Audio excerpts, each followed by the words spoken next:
Spending a year in an NICU taught me more about life and was harder than any courtroom case I've ever been involved.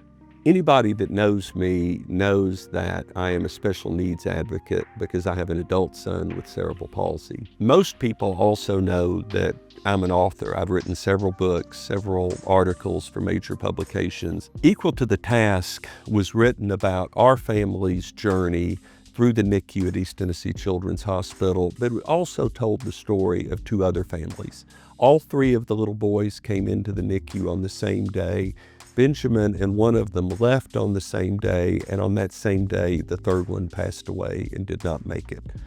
Nothing can prepare you for having a child prematurely or having a child that has some sort of a medical condition that causes a lengthy stay in the NICU. That first night that we were told that Benjamin would not make it through the night, that he would probably be dead by morning, was the worst night of my life. My wife was still in the hospital for complications from the pregnancy, and I had to wait outside in the hallway because the doctors were working trying to save Benjamin. And I remember a page of the book where I would just look at the clock and the hand would move every minute. It was one of those old round clocks that sat on a wall. Every minute seemed like an hour. And every time the door opened, I thought it was the nurse or the doctor coming out to tell me that Ben had passed and what I was going to have to tell my wife and my parents and her parents. It was the worst night of my life. But Ben survived that night, and then he survived the next day and the day after. And even though they were all filled with struggles while we were there,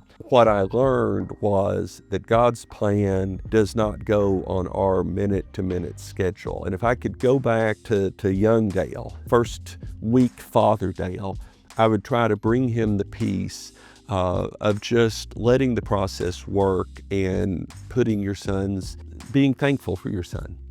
And now to this day, there's kind of an unwritten rule among parents of special needs children that whenever we know someone that has a child that's in the NICU, we make ourselves available because at some point they want to know that it's going to be okay.